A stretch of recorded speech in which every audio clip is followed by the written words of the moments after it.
Halo, selamat pagi. Ketemu lagi dengan gue Lembu Tambun di Jurnal Lembu. Terekam, ya. Gitu. Sebentar, saya upload dulu datanya nih.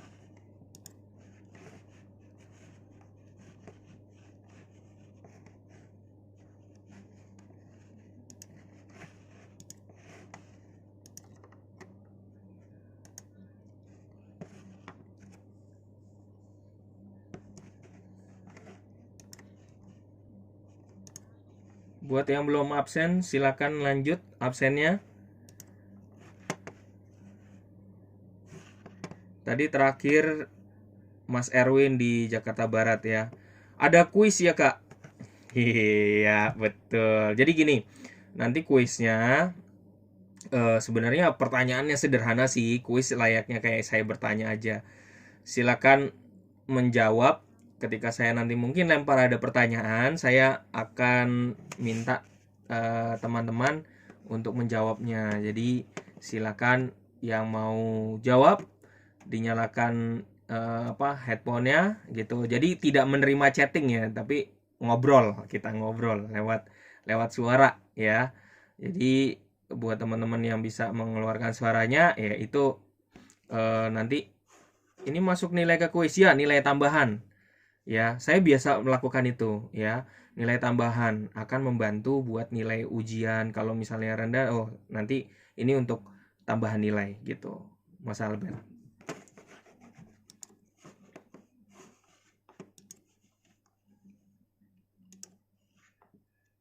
Oke Mbak Sinta, silakan absen. Silakan presensi kehadiran. Di mana posisinya, namanya. Jangan lupa posisinya sekarang lagi di mana. Wajib ya, kudu wajib itu. Jadi wajib harus ada gitu. Sinta Bella di Palembang. Terima kasih. eh Tetap semangat. Posisinya di Palembang nih, di rumah atau di mana nih?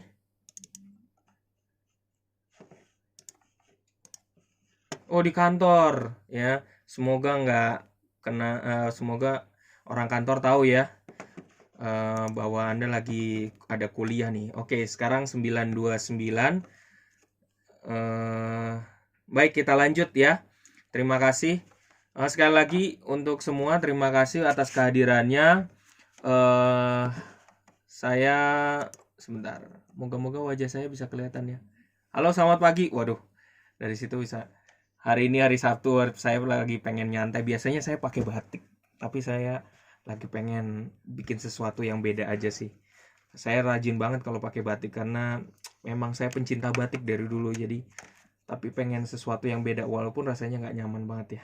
Oke. Oke, selamat pagi, salam warga Indonesia. Terima kasih kita ketemu lagi. Thank you so much buat oh ya, annyeonghaseyo untuk semuanya. Thank you so much sudah ngerjain tugas-tugas yang begitu banyak dari tema, ada tema bab 1, bab 2, bab 3, bab 4. Terus kemudian dalam satu forumnya itu isinya ada 3. Terima kasih atas kerja kerasnya. Thank you so much udah, jawabannya lebih keren daripada kalau anak-anak kelas regular gitu ya. Jadi ya kelas-kelas biasa gitu ya.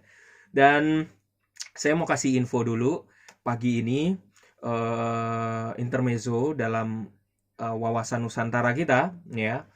Jadi teman-teman mungkin tahu udah viral banget di YouTube juga bahwa sekarang lagi BUMN khususnya Garuda lagi diguncang oleh Erick Thohir gara-gara dari direksi manajemennya ada ya ada masalah penyelundupan, terus kemudian akhirnya masuk menyambung ke skandal, dan yang paling memang paling mengerikan adalah adanya whistleblower. Jadi ada seorang yang kayaknya tahu fakta-fakta dalam, jadi membuat saham Garuda jadi anjlok ya. Kenapa saya ngomong gitu? Karena saya juga pemain saham, jadi saya investor investor saham, jadi saya tahu bahwa Garuda emang banyak bobroknya secara secara apa namanya, kalau yang terbang segitu banyak orang tapi kemudian kok nggak pernah profit dan gitu. Jadi ada banyak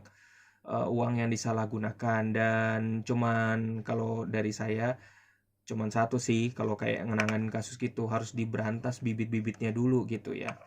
Kok Pak Happy bisa tahu kayak gitu? Saya juga punya teman, ada juga pilot, kemudian juga ada pramugara yang tahu masalah ini dan peduli tentang masalah ini, tapi mereka nggak bisa buat apa-apa karena kan kalau mereka banyak bertingkah, mereka itu kontrak. Jadi kalau misalnya salah sedikit ya dikeluarin. Jadi ini lagi booming banget nih ya, lagi booming banget di dalam, di intern juga saya dikasih tahu ini lagi panas-panasnya gitu. Itu berita pertama. Berita kedua, buat teman-teman yang berinvestasi mungkin ya, kan kita biasa kalau generasi old biasa investasinya kalau biasa emas, kalau Anda biasa berinvestasi emas, terus kemudian ada namanya reksadana, terus kemudian ada obligasi punya pemerintah segala macam. Nah, ada berita terbaru dari OJK.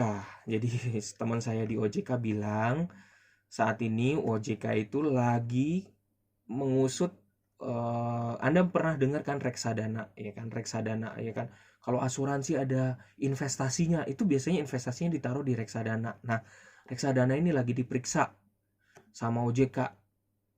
Kalau misalnya kena berbuat salah, nggak ngikutin aturan prosedurnya, maka OJK akan mensuspend, memberhentikan reksadananya.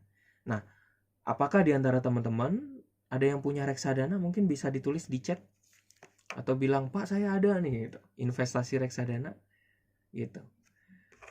Oh belum Pak, oke. Yang sudah aja, yang mungkin ada yang udah. Nah, yang berita terbaru, seorang konglomerat namanya Haritanu ya, udah tahu ya Pak Haritanu Sudibya itu punyanya reksadananya namanya MNC. MNC kan ada TV juga ya, MNC ya kan. Nah ini namanya MNC Sekuritas. Nah semua reksadana yang dikelola oleh MNC Sekuritas disuspensi oleh OJK karena disinyalir di dalamnya terjadi jadi waktu di reksadana Tokopedia. Ayo mantap Ibu. Ibu Lelawati nih mantap. Jadi reksadananya MNC yang mengatasnama fund manager yang dikelola oleh MNC Sekuritas, dia membuat prospektusnya untuk udah tahu prospektusnya untuk diarahkan kemana dananya, tapi ternyata dalam kenyataannya duitnya itu diselewengkan untuk permainan namanya trading dalam waktu singkat. Nah jadi lagi kena nih. Pokoknya OJK kali ini lagi gencar banget periksaan itu. Itu berita terbaru kita. Jadi selalu hati-hati kalau dalam berinvestasi.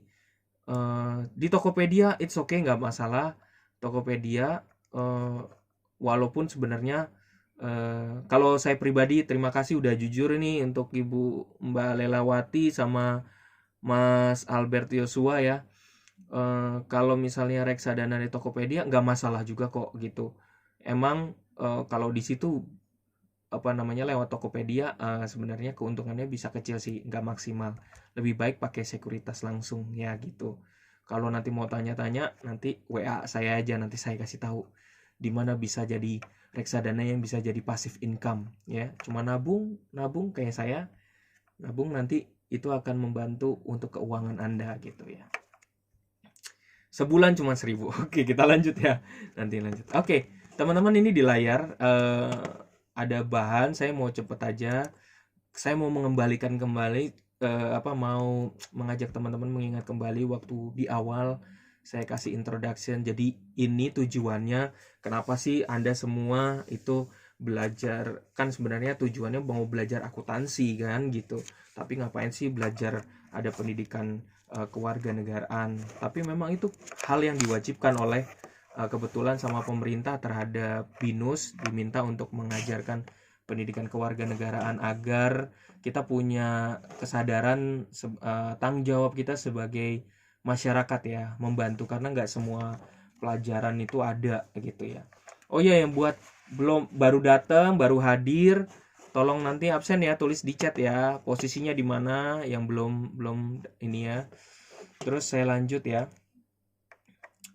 Eh, biasanya kalau pendidikan kewarganegaraan, eh, kita selalu hanya punya kesadaran kita pasti biasanya ngomong soal politik ya, soal partai gitu ya. Tapi sebenarnya pendidikan kewarganegaraan juga bicara soal hukum, hak-hak Anda, ya kan udah ngerjain tugasnya kan.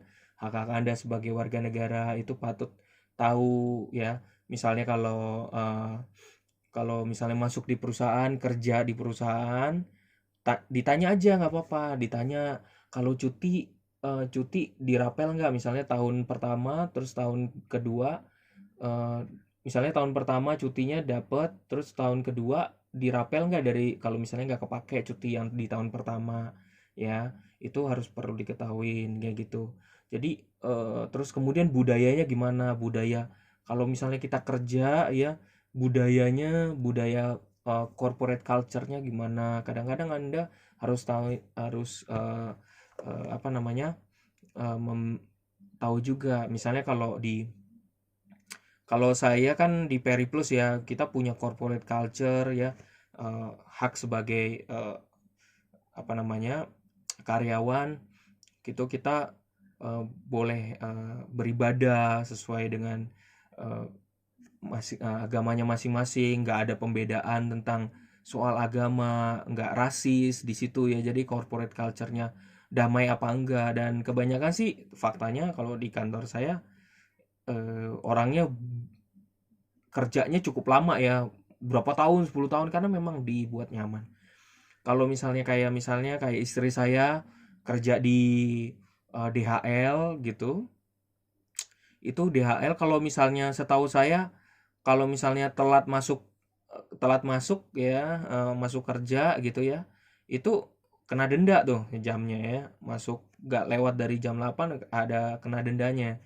Terus tapi kalau misalnya haknya sebagai karyawan, misalnya ditanya cutinya dirapel nggak, kalau misalnya cutinya nih 1 tahun nggak kepake, dirapel nggak tahun depan gitu, oh nggak bisa, itu nggak bisa ya. Jadi ada kita perlu tahu juga bahwa kita punya hak-hak yang bukan hanya soal terkait dengan negara doang, tapi juga kita di mana kita bekerja. Tapi kayaknya perlu kita syukuri bahwa eh, kita tinggal di Indonesia itu, khususnya Anda mungkin teman-teman dari kecil sampai sekarang bisa kuliah gini, kita banyak hak-hak yang kita terima gitu ya. Hak untuk hidup udah dari pertama, hak untuk belajar kita dapat. Saya juga bersyukur banget walaupun saya anak adopsi dari kecil, saya punya hak untuk sekolah, saya bisa hak punya S1, saya bisa kuliah untuk S2-nya, saya syukuri. Saya juga punya gaji, hak atas gaji saya tabungin, saya investasikan, dan investasi itu salah satu hak loh, ya. Mungkin kalau investasi nggak begitu berasa ya kalau di negara Cina ya, karena mereka kan negara komunis ya. Tapi kalau di sini tetap.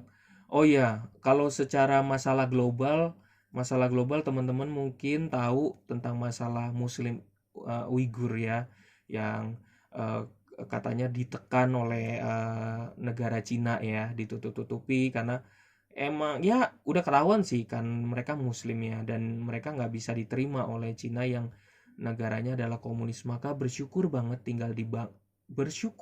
sekali kita tinggal di Indonesia yang masih, kita dengan Bhinneka Tunggal Ikanya masih menghargai multikulturalismenya. Jadi bersyukur banget. Kita punya banyak bahasa, Anda semua punya banyak bahasa, saya juga. Saya bersyukur punya bahasa Flores, bahasa NTT, saya bersyukur punya bahasa Blitar, saya bersyukur punya bahasa Indonesia. Jadi sebenarnya orang Indonesia tuh pinter-pinter sih sebenarnya. Cuman bentuknya aja negara kepulauan. Tapi kalau nggak negara kepulauan ya nggak bakal kita bisa tahu bahasa-bahasa kita ya gitu. Jadi eh, nggak perlu kita ngomongin undang-undang, kita banyak hal yang kita bisa syukuri gitu. Teman-teman, sorry maaf, suara saya kedengaran nggak di sana? Yang khususnya pakai HP gitu ya. Kedengeran nggak? Bisa komen dong. Kedengeran Kak? Oke, thank you ya. Dengar, oke, terima kasih. Teman-teman bisa lihat di layar ini. Kalau yang pakai HP saya nggak tahu ya. Nah ini adalah bahan-bahan yang sebenarnya nanti ini seluruh bahannya, bahan online. Dan nanti kalau nanti ujian, ini 10 soal ujian ini ada 10 tema dan ini ada 10 bahan ujian. Ya, hanya diujikan bukan pada saat UTS tapi nanti pada saat UAS langsung semuanya gitu. So, bagaimana caranya supaya saya mengakomodir supaya teman-teman gak terlalu tegang untuk menghadapi soal-soal ujian. Yang pertama, first, jadi saya nanti kasih tahu kisi-kisi yang udah pernah ujian sebelumnya. Nah, kedua, second adalah teman-teman nanti tolong bantu saya karena saya ditugaskan untuk bikin soal ujian. Jadi teman-teman bantu saya bikin 3 soal dari tema ini, 3 soal bebas ya dari tema ini ya. Anda bikin 1 soal ya. Jadi soal dari Anda yang buat gitu. Jadi supaya aktif, supaya bisa ngelihat. Kalau mahasiswa saya kalau reguler ya, dia langsung punya diktat. Tapi saya ingin memastikan Anda bahwa Anda juga ikut baca dari bahan-bahan ini. Jadi misalnya contoh Mas Albert ya bikin 3 soal dari temanya bab 8, bab 9, season 8, season 9, season 10. Bikin 1 soalnya. Jadi 1 soal national identity of Indonesia, 1 soal nationalism, 1 soal participation in global community. Terus Mbak Angelina ceritanya bikin 3 soal juga ya. Nanti bikin soal dari bikin 3 soal itu dari sesi 2, sesi 3 sama sesi 4. Bikin esai. Oke? Soalnya esai. Ya. Soalnya esai. Kak, gimana kita buat grup mata kuliah ini? Dikirim kemana? Nah, nanti dikirimnya di forum di forum Binus Maya kali ya, di grup WA. Kalau saya sebaiknya gini. Sebaiknya jangan di forum deh, forum Binus Maya jangan. Di grup WA. Setuju nggak nih dibikin grup WA? Sebenarnya saya WA-nya udah kebanyakan loh ini gitu. Ya. Oke. Kalau gitu. Grup WA-nya silakan dibentuk, minta 1 orang yang ngebentuk, silakan dibentuk. Mungkin perwakilan Mas Albert Joshua, tapi nanti WA-nya setelah kita pelajaran semua sesi ini selesai tolong dihapus ya gitu ya. Ini soalnya nanti jadi grup WA dibentuk, terus kemudian bikin soalnya masukin dalam WA grup. Nanti saya akan catat sebagai pertama, ketika Anda buat berarti saya mencatatkan Anda mendapatkan nilai dari saya karena Anda udah buat 3 soal tadi ya gitu ya. Yes, Mas Albert langsung dibuat aja. Yes, Mbak Nadira. Langsung soalnya dikirim di WA ya. Langsung 3, jangan di sela-sela ya. Jadi langsung kirimnya pas di WA langsung 3 sekaligus soalnya. Oke?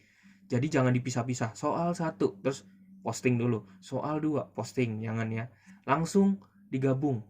Oke? Buat teman-teman yang mungkin nggak ada soal dan jawaban ya. Soal dan jawaban. Oke? Yes, soal dan jawaban.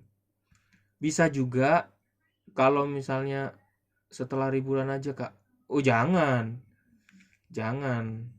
Kalau gini, boleh saya memperbolehkan lewat channel aja deh.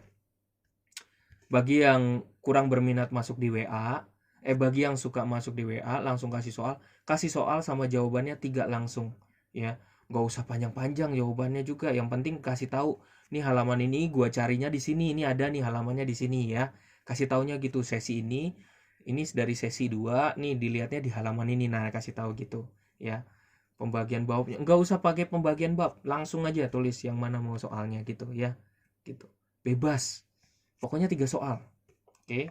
Nah, kalau yang kurang minat naruh di WA karena mungkin ribet jawabannya, bisa juga naruh, nanti saya juga buat di forum untuk saya akan kasih thread khusus buat soal untuk CB kewarganegaraan ya. Saya akan lempar di situ, tulis soalnya dan jawabannya. Oke? Ya. Yes, Mbak Nadira. Bebas. Oke? Pilih babnya bebas.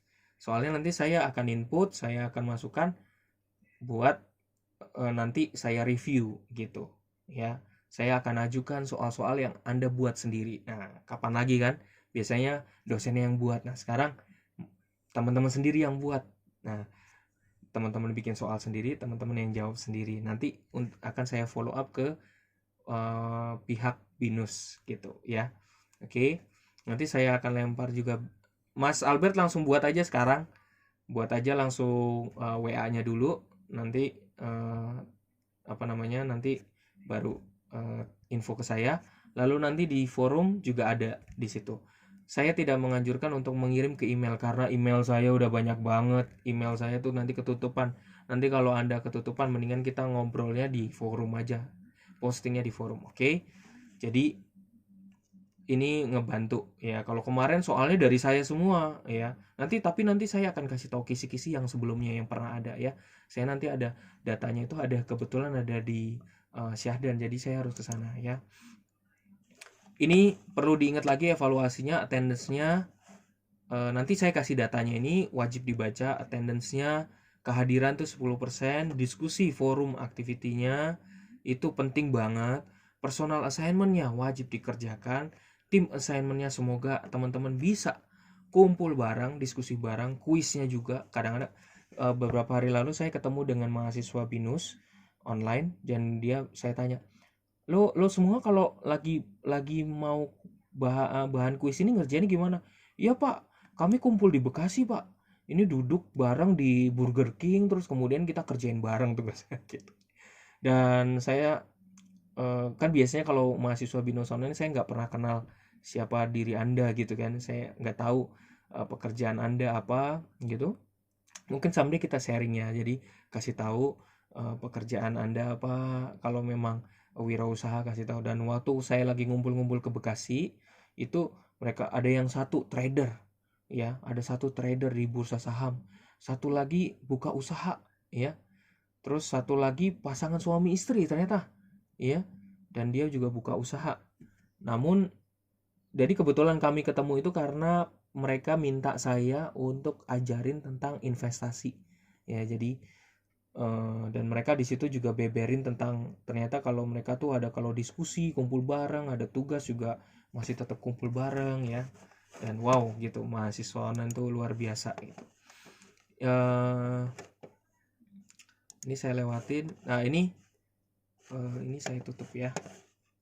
Nanti ini bisa kalau dalam tugas-tugas saya selalu berusaha untuk meminta Anda. Saya paling senang sih sebenarnya kalau tugas itu Anda jawab sendiri tanpa plagiat dari internet ya. Jadi saya sering minta sharing lah pribadi gitu. Saya lebih suka kalau personal assignment itu lebih suka Anda kalau sharing pribadi, cerita aja gitu. Don't worry, nggak usah takut soal nilai. Tapi kalau sekedar copy paste itu akan ketahuan banget jawabannya, dan itu nggak menarik buat saya gitu ya untuk memberikan nilai plus gitu. Saya lebih suka baiknya tidak plagiat gitu. Jadi lebih sharing, lebih apa yang Anda alami sih gitu. Ya, jadi apa yang Anda rasakan, walaupun memang harus pakai teori-teori juga ya. Sudah dibuat ya grupnya, WA-nya, tolong input yang lain. Terima kasih Mas Albert, tolong masukin nomor saya ya, itu ya. Oke, saya lanjut, saya tutup dulu. Ini saya mau angkat yang lain.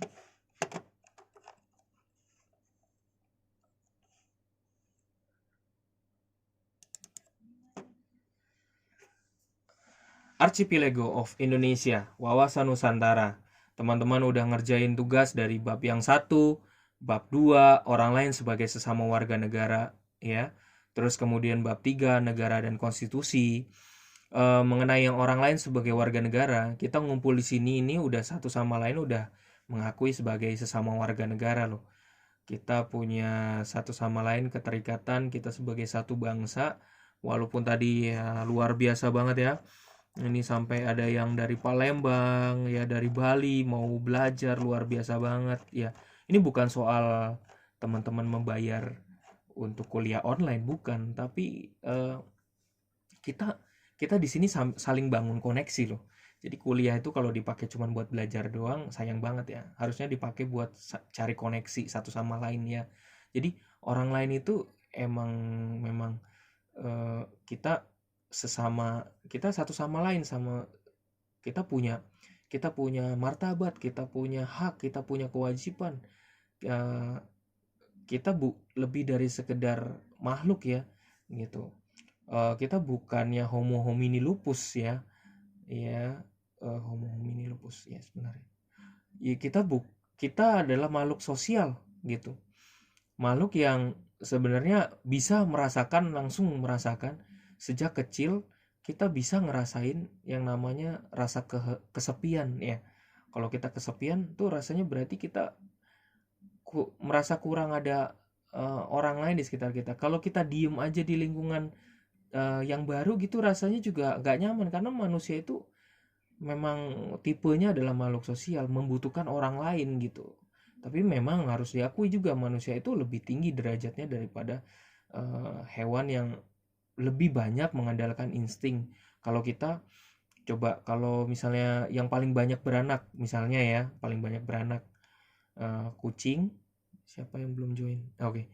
Kalau paling beranak biasanya kucing. Terus kemudian anjing juga banyak ya kalau kucing yang beranak. Tapi kalau mereka kawin aja. Tapi kalau manusia sebagai derajat yang paling tinggi, manusia tuh nggak kawin asal merit gitu, enggak. Semua ada mekanismenya, semua ada tatanannya, ada adat istiadatnya, ada tata keramanya. Nah, sampai segitunya kan. Bisa bayangin, kita aja kalau mau nikah sama orang ya, PDKT dulu ya. Biasanya sih ada teman kantor yang PDKT-nya itu 3 bulan ya. Tapi PDKT dulu, nggak langsung datang ujuk yuk kawin sama gue, nikah sama gue, kan nggak mungkin gitu kan. Jadi manusia itu punya derajat yang sangat tinggi. Nanti sesi ini Archipelago of Indonesia nanti mohon dibaca di lecture note-nya ya gitu. Jadi saya hanya ingin mengantar, kita bersyukur banget bahwa Indonesia walaupun di situ ada negara kepulauan ya, kita sangat saling berjauhan, tapi kita syukuri bahwa kita lewat HP kita bisa kontak saudara kita yang ada di NTT, saudara kita yang ada di mungkin di Kalimantan ya. Banyak teman-teman saya juga tersebar di banyak tempat ya. Terus kemudian tapi saya ingin banyak bersyukur bahwa kok bisa ya negara kepulauan kayak kita gini ya. Maksudnya kita masih tetap bisa rukun satu sama lain sih itu. Ya, penasaran kan gitu. Kita negara muslim cukup besar sebenarnya. Negara muslim yang cukup besar, tapi kita punya dasar kuat. Kita ini tapi kita bukan negara agama. Muslimnya paling banyak, tapi kita bukan negara agama. Kita negara demokrasi, negara yang punya asasnya, dasarnya adalah Pancasila, ya, Bhinneka Tunggal Ika, dan kita punya dasar yang sebenarnya dasar yang paling pokok. Ada seorang orang Jerman namanya Magnus Suseno, orang Jerman ya, dia sangat punya peran penting buat Indonesia, dan dia menilai begini, Pancasila itu the highest value. Jadi Pancasila kita itu dasar yang paling tinggi, ideologi yang paling tinggi buat Indonesia, yang bisa sampai sekarang bisa menguatkan Indonesia. Karena apa? Di dalam Pancasila itu sendiri masuk unsur namanya yang paling dasar, di paling atas, di atas agama, yaitu adat istiadat. Jangan sampai lupa. Setiap negara kepulauan punya adat istiadat, bener nggak? Coba yang Bali bilang, yang Bali, Mbak yang tadi Bali nih, mana tuh? Nongol di chat coba. Mbak Ika, coba di Bali sendiri ada nggak adat istiadatnya? Kuat nggak adat istiadatnya? Kerasa nggak tinggal di Bali? Wah, bayangin kalau memang Indonesia sebagai negara, mohon maaf ya, sebagai memang mayoritas adalah negara Muslim, ya, bisa dibayangin kalau Bali lagi ada hari raya Nyepi, dimatiin semua nggak listriknya, Mbak Ika? Dimatiin, pesawat aja dimatiin. Kita mau pergi aja ke sana kagak bisa, ya. Bisa dibayangin kan? Adat istiadatnya kuat gitu. Misalnya kalau di internet mati, orang bule aja menghayati kok. Ya hening, ya makan ya di tempat gelap ya gitu. Dan aku tuh salut banget ya waktu aku ke Bali gitu ya. Aku tanya waktu, jadi ini terlepas dari agama, waktu aku tanya, kenapa sih Mbak toko-toko itu ngebakar ada dupa? Halo Mbak Priscila, ya thank you, nggak apa-apa nggak masalah, dari Surabaya nih udah datang ya, Jawa Timur, nggak apa-apa ya, saya lanjut ya. Wah, saya lanjut tentang Bali tadi. Saya tanya sama orang Bali beberapa kali, misalnya saya ke toko sini, saya tanya waktu saya dapat tugas dari kantor untuk pergi melihat situasi di Bali, saya tanya, kok kenapa sih setiap toko atau setiap rumah kadang-kadang ada orang Bali yang bakar dupa untuk itunya, untuk tokonya gitu. Orang Balinya ngomong begini, bapak bapak punya keyakinan roh kan terhadap roh. Jadi ibaratnya Pak, toko ini ada penjaganya Pak. Ya, jadi rumah juga ada penjaganya gitu. Jadi pada saat mereka melakukan ritual itu, mereka mendoakan Pak. Wow, ya, yeah. Itu udah ada adat istiadatnya gitu. Nah, contoh lain, keluarga saya, ayah saya dari tiri saya dari Timur Timur ya, Timur Timur. Di sana kebanyakan karena orang dari Portugis membawa agama Kristen sama Katolik, tapi mereka punya keyakinan sendiri, namanya keyakinan lewo tanah ya. Tanah air itu. Jadi di mana mereka tinggal itu ada tanah, ada kekuatan luhur dari bawah tanah yang mereka harus taati, yang mereka nggak boleh langgar. Contoh, kalau misalnya selingkuh itu bahaya kalau di sana, ya. Itu harus pakai hukum adat lagi, ya. Orang selingkuh, misalnya dia ke kota aja, misalnya dia akhirnya pergi ke kota, ke Jakarta, terus terjadi perselingkuhan gitu ya. Itu mau menyelesaikan itu itu bisa bahaya tuh. Ya, maka harus diselesaikan potong ayam di Timur Timur walaupun agamanya mungkin dia agama Kristen atau agama Katolik ya gitu. Tapi ada hukum adat yang berlaku. Halo Mbak Alma Alvina dari Karawang. Semangat selalu di kantor ya kayaknya ya. Gitu. Ya, saya lanjut ya. Oke.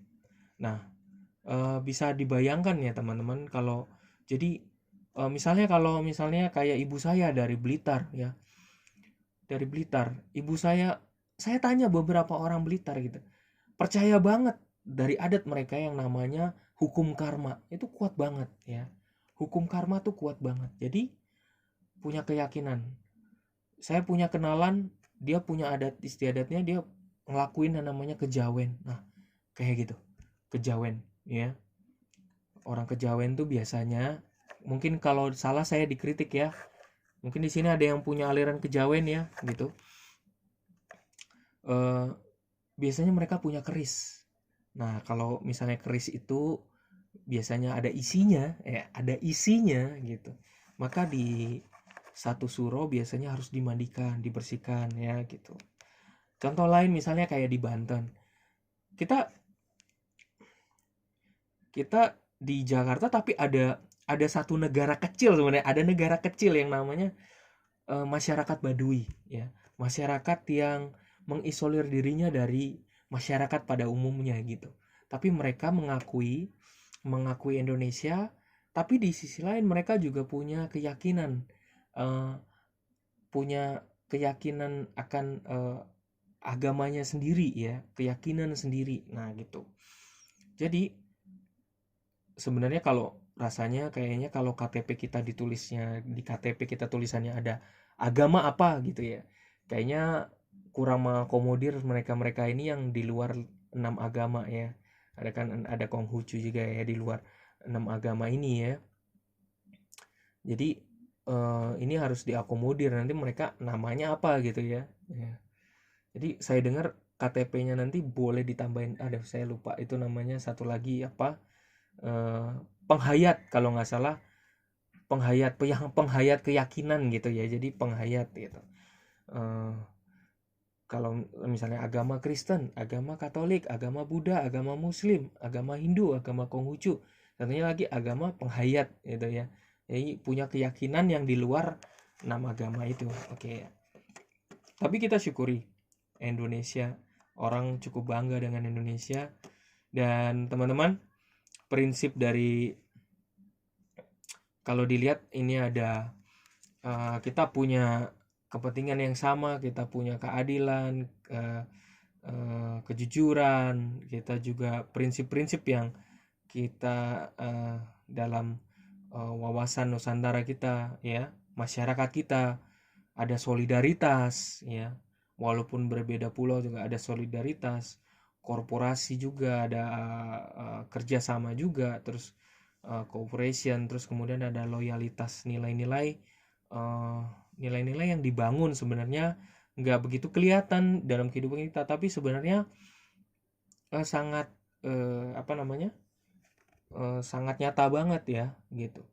Kita kalau misalnya dari pengalaman saya, contoh ini contoh real baru yang saya lakukan. Kan kalau di kantor, kalau binus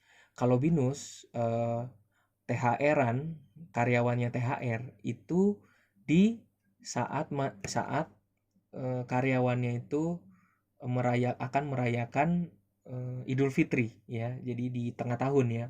Kalau kantor saya itu setiap karyawan jadi mendapatkan THR sesuai dengan agamanya masing-masing. Jadi kalau Kristen, Katolik ditaruhnya di akhir tahun ya gitu. Kalau misalnya kayak perusahaan besar kayak DHL, dia naruh THR-nya itu di tengah tahun ya, pada saat orang lagi mau Idul Fitri. Jadi dibangunnya di situ ya. Jadi aturan mainnya di situ. Nah, pas kebetulan nih saya baru belum lama terima THR ya gitu. Tiba-tiba di WA group ya. Di WA group ada saudara dari NTT kesusahan karena harus masuk rumah sakit, biayanya banyak gitu. Lalu saya udah baru terima THR. Kalau saya rakus sama duit saya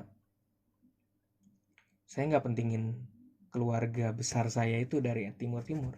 Tapi karena nggak bisa membohongi diri bahwa rasa solidaritas yang udah dibina dari kecil, rasa sensitivitas atas solidaritas terhadap ada yang kekurangan, jadi rasanya nggak bisa dibohongin deh gitu ya, rasa solidaritas.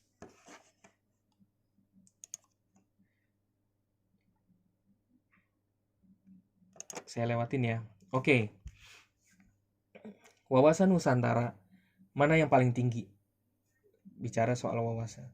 Wawasan adalah pandangan, tinjauan, cara pandang kita terhadap suku, budaya, bahasa. Sekali lagi ya, wawasan adalah pandangan, tinjauan, cara pandang kita terhadap suku, budaya, dan bahasa kita. Suku kita banyak, budaya kita banyak, bahasa kita banyak. Kalau terkait dengan kata Nusantara, yaitu adalah kesatuan kepulauan antara Asia, Australia, Samudra Hindia, dan Pasifik. Jadi wawasan Nusantara kita, kalau di kesimpulannya adalah, saya mau membuat jadi lebih simpel, cara pandang sikap bangsa Indonesia mengenal dirinya yang serba beragam dan bernilai strategis dengan menghormati kebinekaan. Sesimpel itu wawasan Nusantara. Cara pandang sikap bangsa Indonesia mengenal diri yang serba beragam dan bernilai strategis dengan menghormati kebinekaan. Kesimpulan ini nggak perlu dimasukin ke otak, dihafalin, nggak perlu. Ini cuma sebagai selayang pandang supaya kita tahu posisi kita di mana sebagai bangsa Indonesia. Ada kata kuncinya, kebinekaan. Kita menghargai.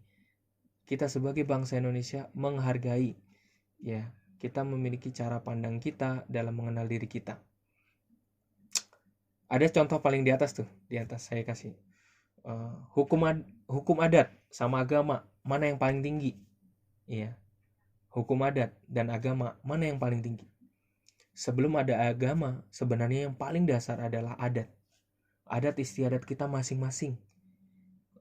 Kita membawa adat istiadat kita secara kuat. Di sini ada yang merasa adat istiadatnya juga kuat? Siapa yang Batak di sini? Ada dari suku Batak? Coba di chat. Saya pengen kenalan. Mungkin bisa kasih suara. Ada yang dari suku Batak? Ada?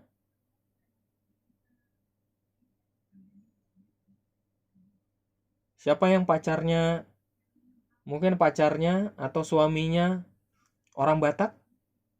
Suku Batak? Ada?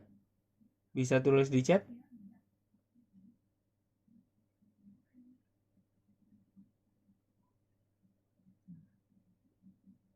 Siapa yang di sini mungkin ada dari asalnya dari Solo? Ada nggak? Dari Solo? Mungkin bisa tulis di chat. Moga-moga bukan karena internet saya. Saya keluarga kandung asal Solo. Mas Denny ya, Mas Denny ya. Mas Denny, keluarga angkat Cina, Pak. Tapi keluarga kandung Jawa, asal Solo. Oh, sorry ya, Mbak Denny, Mbak Denny. Mbak Denny bisa sharing sedikit nggak? Aku kasih nilai deh. Sharing deh itu. Nyalain itunya bisa nggak? Nyalain suaranya. Boleh aku tanya sesuatu nggak? Suaranya bisa nggak nyala? Soundnya. Oh, Mbak Denny, ini semuanya biar dengar.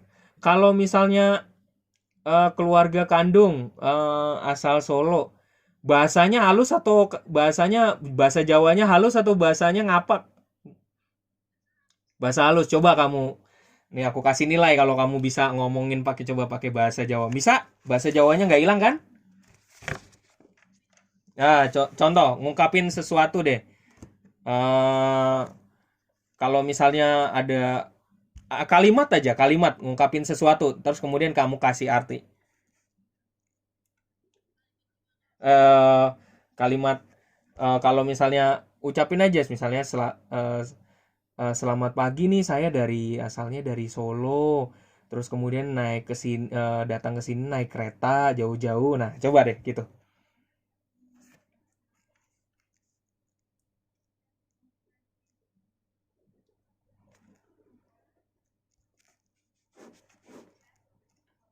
Heeh.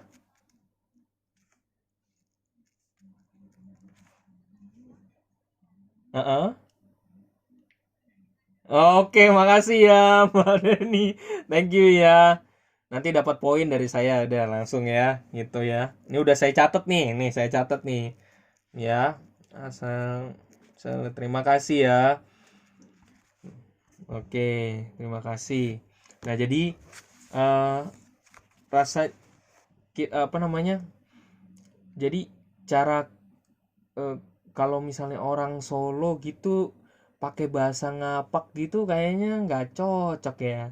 Kadang-kadang tata krama, sopan santun jauh lebih tinggi gitu ya. Jadi kalau misalnya tapi sih di Jakarta kebanyakan kalau tempat makan, kalau begitu yang khususnya kayak tukang sate atau apa, atau Anda ngomong pakai bahasa Jawa gitu ya, nyambung aja, waduh mereka tuh rasanya tenang gitu ya, pedagang tuh tenang banget gitu ya rasanya. Nah, zaman waktu Soekarno, Soekarno tuh pernah bilang, teman-teman, saya jadi inget ya, saya ingin bilang bahwa Soekarno pernah bilang, jangan lupakan sejarah ya. Persis saat ini 10 tahun yang lalu, saya ingin saya bersyukur lagi sebagai warga negara Indonesia nih. 10 tahun yang lalu saya tuh seorang sales loh. Seorang sales, anak sales, anak toko yang waktu itu jualan jualan kamus bahasa Inggris murah. Jadi udah diskon. Itu harganya 10.000. 10 tahun yang lalu ya. Ya waktu itu saya jualannya di kampus Anggrek di lantai 8 atau lantai 5 ya. Saya cuman waktu itu berpikir, saya cuman waktu itu bermimpi ya, 10 tahun yang lalu bermimpi. Enak juga ya jadi di sini ya, kuliah di sini ya gitu. Terus kemudian abis itu enak juga kali ya. Mungkin gak ya kalau suatu hari nanti saya ngajar ngajar jadi dosen untuk jadi dosen di BINUS ya. Mungkin gak ya gitu. 10 tahun yang lalu tuh ya. Karena kalau mau jadi dosen kan harus S2 dulu ya. 10 tahun yang lalu ya.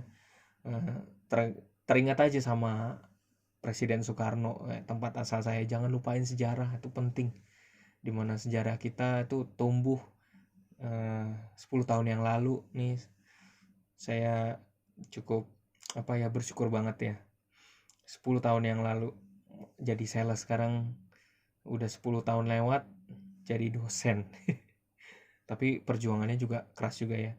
Tapi ingat Soekarno, di zamannya waktu itu ada dua ideologi negara. Kalau sekarang ideologinya ya cukup dikenal dengan, kalau Amerika kan ideologinya liberalis ya. Makanya orang-orangnya bebas ya. Ada pengaruh juga akhirnya larinya ke seks bebas. Terus kemudian adatnya juga tidak begitu kental, makanya LGBT hal yang biasa. Indonesia kurang bisa menerima LGBT karena adat istiadat kita sangat kuat gitu. Ada tata krama di mana lelaki dan perempuan memang udah saling dijodohkan, itu adat istiadat yang harus dipegang gitu.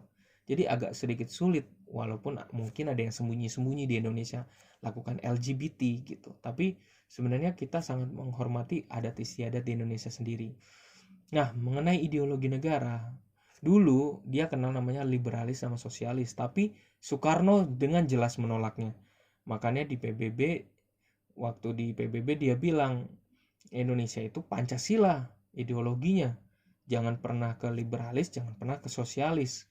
Karena Pancasila, karena kita negara kepulauan yang menjadi satu. Penguat kita, Pancasilanya adalah ideologi negara. UUD Republik Indonesia turunannya itu menjadi konstitusi negara, ya. NKRI adalah bentuk negaranya, dan konsep kata Bhinneka Tunggal Ika adalah semboyan negaranya, ya. Semangat Indonesia adalah gotong royong. Sekali lagi saya tekankan, semangat Indonesia adalah gotong royong. Taunya dari mana, Pak? Ya, taunya dari mana? Sekarang coba saya tanya ya, ngetes aja nih. Siapa yang di tempat tinggalnya ada RT RW? Tolong bilang di situ di chat. Ada nggak RT RW? Coba aku. Terus siapa lagi? Ada nggak? Kalau nggak ada bilang nggak ada ya. Kalau ada bilang ada gitu. Nggak apa-apa. Kalau yang nggak ada ditulis, Pak, nggak ada Pak di tempat saya. Wah, gitu, nggak apa-apa. Tuh ada. Siapa lagi? Thank you Mbak Talia, Mas Andi. Terus ada, no. Nggak ada Pak di tempat saya. Tuh, nggak apa-apa. Ya, RT RW coba bayangin. Ya, RT RW. Oke. Nah, coba ingat lagi pas di RT RW suruh serain apa kalau Anda jadi warga di situ. Ya, pertama jangan sampai lupa, nanti teman-teman kalau udah menikah di Bali nggak ada RT RW, Pak. Oh ya, nggak ada ya. Adanya Banjar Adat. Wah, nanti saya belajar lagi nih Banjar Adat apa nih. Saya catat tuh ya. Banjar Adat nih. Nanti saya pelajari dulu Banjar Adat.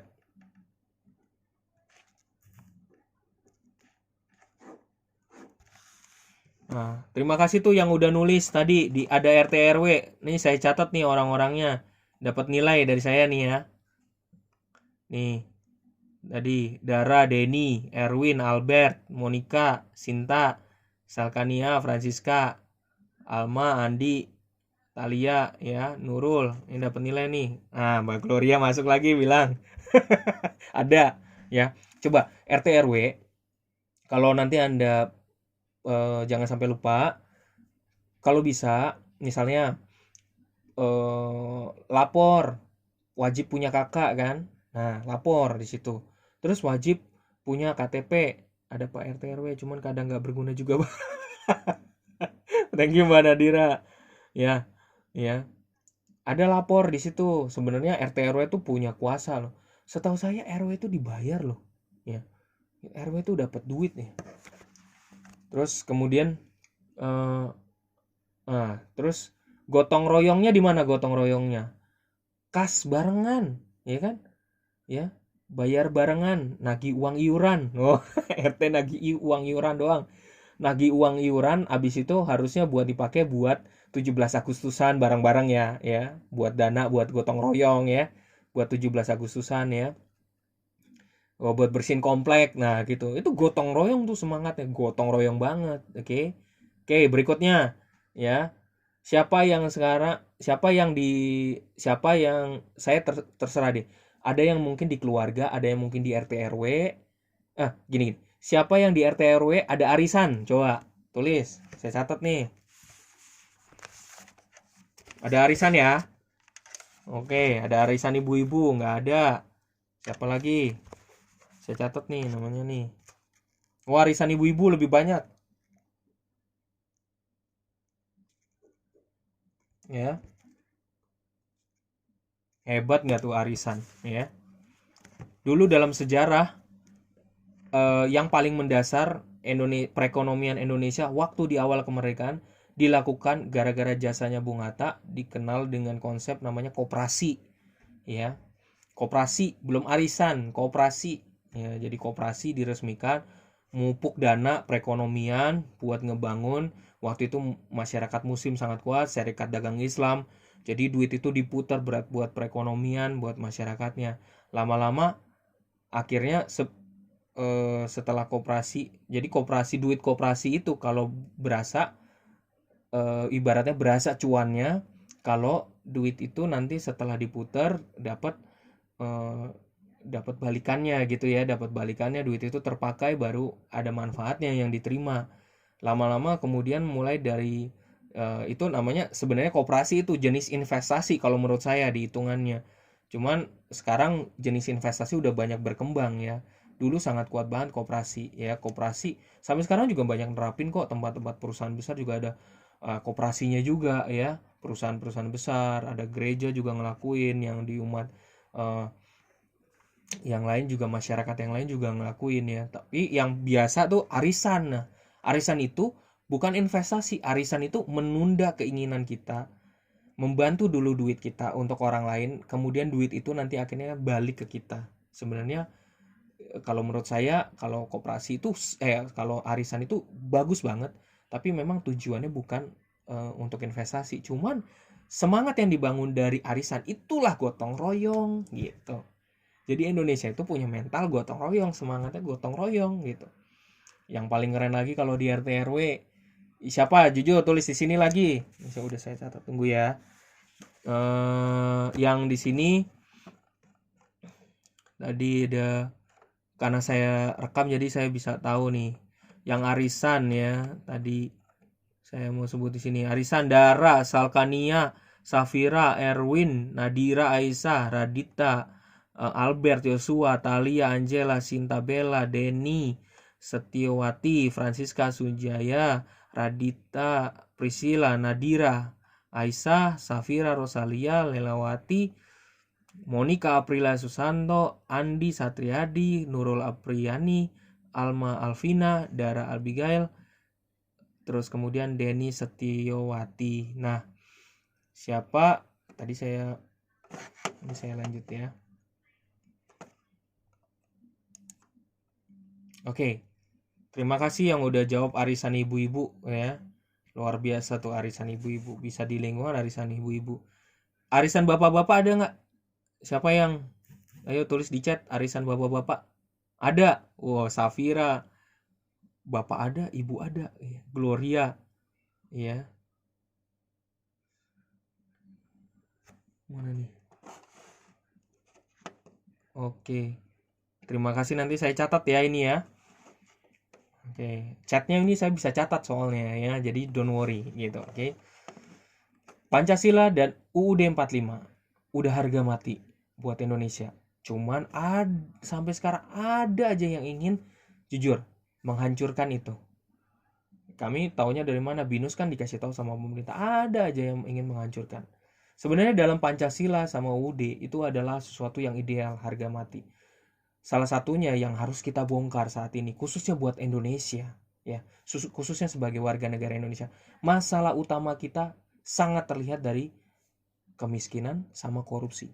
Korupsi menyebabkan kemiskinan.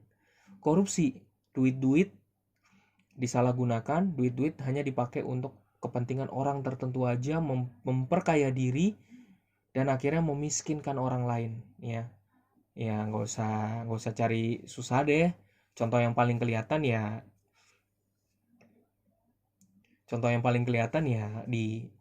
eh, di depan mata ya, contoh Garuda sendiri ya. Nah itu Garuda tuh punya BUMN, ya, sampai dia hancur pun karena itu punya pemerintah, sampai dia hancur pun ya orang-orangnya yang di dalam ya tetap digaji, ya gitu. Tapi masalahnya di dalam itu ada korupsi. Nah begitu deh. Gitu. Dari Mbak Nadira, boro-boro arisan, kerja bakti aja mager, bapak-bapaknya wah, kakak-kakak ya. Terus dari Mas Andi, bapak gaul. Nah bapak gaul ya. Sekali lagi ini esensi dari wawasan Nusantara itu udah kelihatan sebenarnya dari pembukaan UUD 45, ya. Udah jelas banget. Masih ingat kan kalau pembukaan, preambulnya pembukaan UUD 45 ya. Kita dulu, Undang-Undang Dasar Negara Republik Indonesia tahun 1945 pembukaan bahwa sesungguhnya kemerdekaan itu ialah hak segala bangsa, dan oleh sebab itu maka penjajahan di atas dunia harus dihapuskan. Dan kita ngafal banget gitu. Siapa yang sampai sekarang masih ngafal? Tulis di chat. Siapa yang masih hafal preambul UUD 45? Nggak ada yang nulis, nggak hafal. Ya, saya tapi akhirnya harus inget-inget lagi. Waduh, dikit Pak. Thank you ya, makasih udah jujur. Nah, saya lebih seneng sharing gitu. Jadi ya, nanti masuk nilai nih ya. Tenang, don't worry. Terus kemudian alinea kedua ya. Udah jelas di situ masuk, nanti bisa dilihat alinea kedua. Alinea keempat itu yang paling penting. Teman-teman ngerjain tugas tentang bicara tugas kelompok. Oh, dibalikin dulu Pak roh-roh Pancasilanya. Lupa dingin. Lupa Pak, ingat tapi suka ketukar-tukar ya. Di alinea keempat yang Anda kerjakan dalam tugas grup, forum grup, itu sebenarnya kelihatan alinea keempat itu hal yang paling penting buat Indonesia sendiri, ya. Ya, kesejahteraan salah satunya yang paling penting adalah kesejahteraan. Masyarakat Indonesia tuh udah dimimpikan dari awal ya oleh Presiden Soekarno, ya. Terus udah dimimpikan bahwa Indonesia ini harus merdeka dan harus sejahtera masyarakatnya, ya. Dan mungkin dengan kemajuan teknologi yang sekarang, semoga orang Indonesia makin sejahtera. Fintech makin ada. Coba contoh sejahtera enggak? Waktu belum ada fintech Gojek, ya, sebentar. Oh, GoPay itu baru fintechnya, tapi kalau ini teknologinya ya.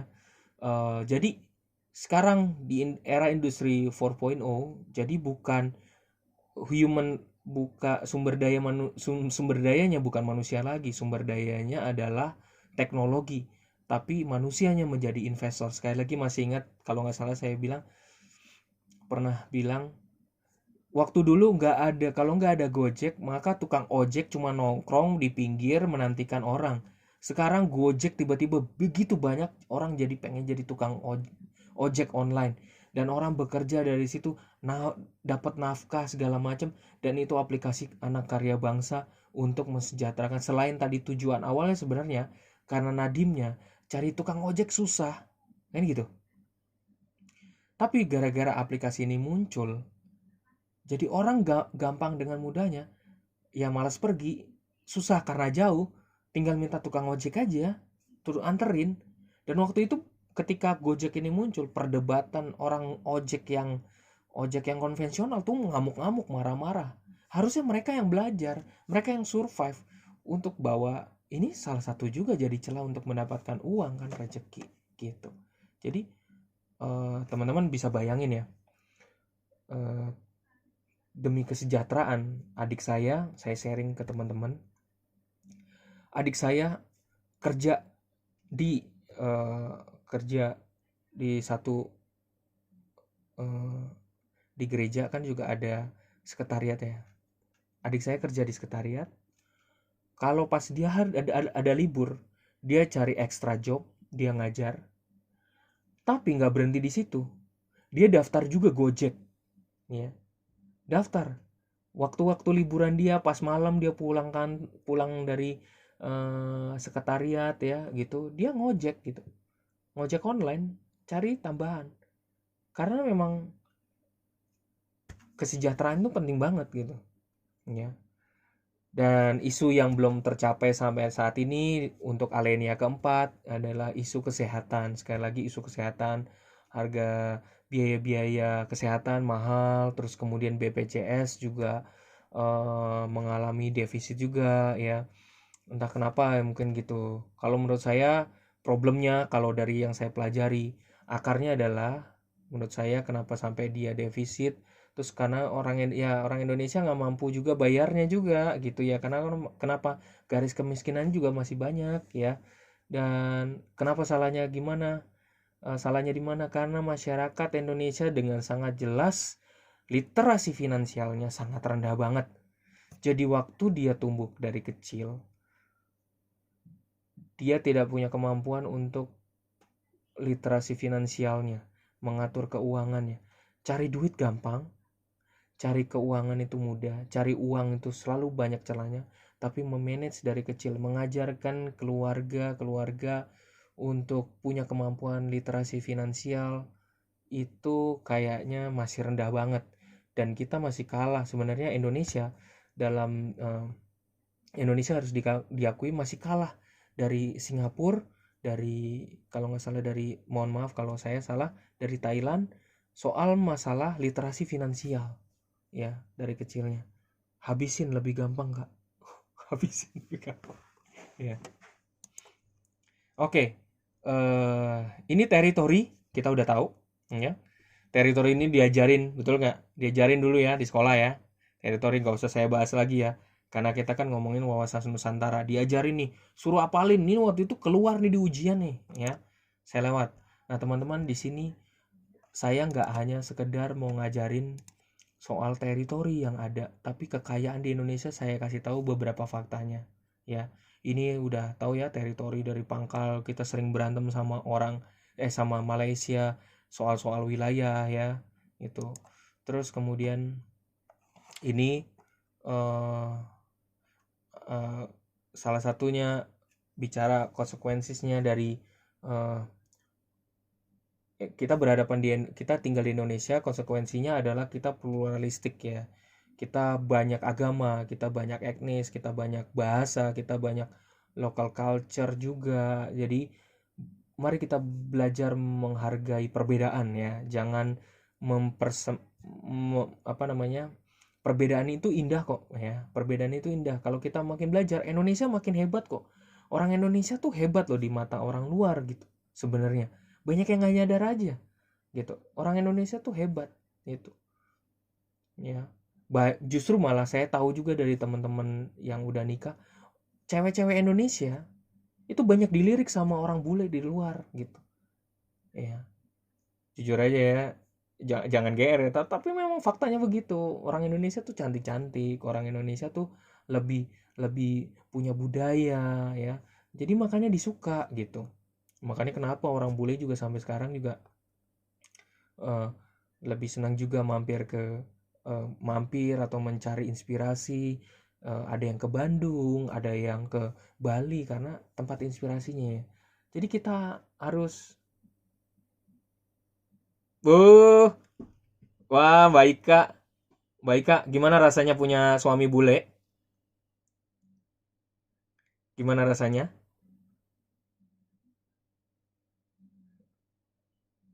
Halo Mbak Ika, seneng, gembira, menyesal? Nah, sip, thank you. Lebih menghargai budaya kita ya. Ya, beberapa teman saya yang bule bilang kalau khususnya juga ada penelitian ya nih, mahasiswa BINUS ngelakuin penelitian ke BINUS Square ya, nanya sama mahasiswa-mahasiswa yang internasional yang tukar pelajar gitu ya, bilang Indonesia tuh menghargai banget dibandingkan kalau negara sendiri di sono gitu ya, individualis. Kalau di sini orang Indonesia ketemu hampir sebagian besar kalau misalnya ketemu nyapa kayak gini nih, kalau kalau Anda lihat saya di monitor, halo ya apa kabar ya, ada sopan santun gitu kan ya. Kalau di luar negeri ya individualis ya. Oke, saya ingin tutup dengan sebentar, ini nanti saya ingin tutup aja dengan ini, beberapa fakta penting. Nanti ini saya bagikan, teman-teman silakan nonton tentang Pulau Indonesia, tentang 100% Indonesia, tentang 10 fakta orang Baduy ya, bisa ditonton. Tapi saya ingin memberitahukan, saya ingin tutup sedikit tentang pengalaman yang saya tahu tentang orang Papua ya. Orang Papua dan teman saya yang bekerja pernah sebagai pastor di Papua dan dia ngelihat sendiri tambang Papua. Oke, ini nggak pernah ada di fakta ya. Tari orang Papua, orang Papua itu sebenarnya lembut. Orang Papua nggak seperti yang Anda pikirkan, yang di TV yang sering ngeri. Itu kalau mereka dijahatin ya kayak begitu. Orang Papua itu orang cinta damai. Memang perang antar suku ada, tapi mereka perang antar suku karena sebenarnya ada kedamaian di orang Papua. Cuman karena masalah kekuasaan, tempat, wilayah, jadi mereka berantem gitu ya. Orang Papua ada yang juga separatis karena nggak mau juga bagian dari Indonesia, ada juga gitu. Tapi fakta yang nggak bisa ditutupin dari adat istiadatnya adalah kalau ada orang terhormat, ada orang yang sangat dihargai, disambut, ada orang yang tertinggi disambutnya dengan tari susu. Para perempuan yang payudaranya kelihatan bertari dada, kemudian melakukan tari namanya tari Papua, di mana mereka menyambut orang yang dianggapnya terhormat gitu. Tari susu ya, itu paling keren, tari susu. Ada yang pernah lihat tari susu di sini? Bisa di chat tari susu? Oh, belum ya. Tari susu, kalau Anda lihat di YouTube tentang tari susu orang Papua, wow, bayangin mereka menyambut orang, menghargai orang dengan tari susu itu ya. Kalau ada orang terhormat, luar biasa. Anda dilakuin dengan tari susu, Anda tuh dihargai banget di sana.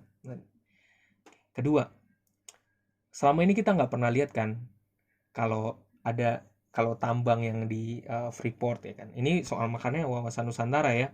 Freeport itu udah menguasai Indonesia cukup lama ya. Sejak zamannya Soeharto juga tambangnya itu diperes.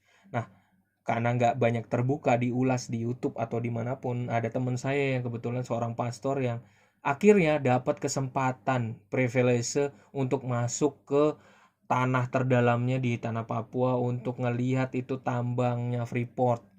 Pas diubek-ubek di sana, dia bikin di foto Instagram, dia gini, gila ini tanah, dia di tanah-tanah itu Freeport segitu gede ya. Bayangin kalau di Bangka orang bikin lubang-lubang cuman geser-geser, mungkin emasnya dikit, bikin lubangnya banyak. Tapi kalau di Freeport kelihatannya kecil, tapi di dalamnya itu dia ngebor banyak karena dia ternyata di bebatuannya itu banyak banget emasnya. Makanya dikuasai sama Freeport begitu lama ya. Dan sekarang diminta 51%-nya ya. Setelah sekian lama mereka memperkaya diri ya, harus dibalikin nih duitnya ya. 51%, kaya banget. Dan itu salah satu wawasan Nusantara yang harus kita ketahui, bukan sekedar wilayah doang. Satu lagi, udah tahu kan kenapa Susi menghancurkan perahu nelayan ilegal? Karena Susi sebagai orang juga wirausaha di peternakan ikan, juga peternakan, dia orang termasuk wirausaha sukses ya. Bibit-bibit menurut saya dia orang penting juga buat Indonesia, karena dia yang memperlihatkan bahwa Indonesia tuh bisa kaya kok dengan jangan bibit-bibit perikanan tuh jangan diekspor pada saat dia masih jadi bibit, karena pada saat nanti dia udah besar dia malah harganya jauh lebih mahal. Tapi karena ya karena ada keegoisan, ada keinginan tertentu, akhirnya bibit-bibit itu ya dijual aja ya. Dan khususnya juga perahu nelayan ilegal bisa masuk ke Indonesia dihancurin ya karena mereka mencuri kekayaan kita gitu. Nah itu makanya bener nih, kalau menurut saya sih tindakan Susi itu bener, harus dihancurin mereka, dikasih unjuk bahwa Indonesia tuh punya gertak juga gitu dengan menghancurkan perahu nelayan yang ilegal. Biar tahu teman-teman. Terima kasih pertemuan kita kali ini. Nanti jangan sampai lupa bikin soal 3 soal dipilih dari sesi 2 sampai sesi 14. Dan sekali lagi terima kasih untuk pertemuan kali ini. Jangan sungkan untuk membuat tugasnya, jangan lelah. Terima kasih sekali lagi atas tugas-tugasnya. Udah puas belum nilainya yang saya kasih? Puas nggak? Tolong jawab di chat. Puas pak? Puas pak? Ya. Jangan terlalu puas dulu, karena tolong perhatikan nanti pada saat kalau kuis itu Anda nggak bisa bohongin. Kalau UAS nanti UAS-nya saya akan periksa ya. Jadi jangan puas dulu. UAS akan sangat menentukan. So, maka Bapak doang satu-satunya ganti 100. Ya, saya rasa perjuangan, saya bisa ngerasain kok perjuangannya Anda sambil kerja, Anda sambil kuliah online. Saya udah pernah ngerasain bagaimana saya sambil bekerja, sambil bekerja sambil kuliah. 2 tahun saya S2 sambil bekerja sambil kuliah. 2 tahun saya mimisan terus. Betapa lelahnya. Pulang malam di rumah jam 12 malam, jam 1 pagi. Besok pagi jam 6 saya harus sudah kerja lagi. Iya. Saya bisa menghargai situasi itu. Saya bisa menghargai Anda karena situasi Anda harus bekerja, punya aktivitas dan kuliah online. Saya akan menghargai Anda setinggi-tingginya. Maka karena saya punya pengalaman itu juga, ya. Tapi jangan gembira dulu, pokoknya hati-hati kalau nanti UAS, karena soalnya saya tawarin teman-teman untuk buat, dan soal-soal itu semoga bisa ada yang terpilih untuk dikerjakan ya. Jadi thank you hari ini, terima kasih atas waktunya, mohon maaf udah ganggu waktu kesibukannya, apalagi hari weekend ya, mau liburan. Selamat berakhir pekan. Selamat yang bagi merayakan, selamat hari Natal saya ucapkan lebih awal. Selamat tahun baru juga buat semua. Thank you so much. Kita nanti ketemu lagi di Vicon berikutnya kalau nggak salah 18 Januari ya. Jadi sampai jumpa. Selamat malam mingguan ya buat masalah berat. Ingat, bisa nulis soalnya di WA grup, bisa juga nanti di forum. Nanti saya kasih tahu dulu, saya kasih tahu kisi-kisinya, saya foto kisi-kisi yang lama buat teman-teman bikin acuan untuk bikin belajar ya. Terima kasih semua atas kehadiran Anda. Sampai jumpa. Have a nice day. Buat yang Bali, buat yang Palembang, bye-bye. Buat yang jauh-jauh, bye-bye. Tetap semangat untuk belajar terus. Gapai mimpi Anda. Dan saya tutup dengan salam warga Indonesia. Presiden Soekarno bilang, jangan pernah melupakan sejarah. Bye-bye.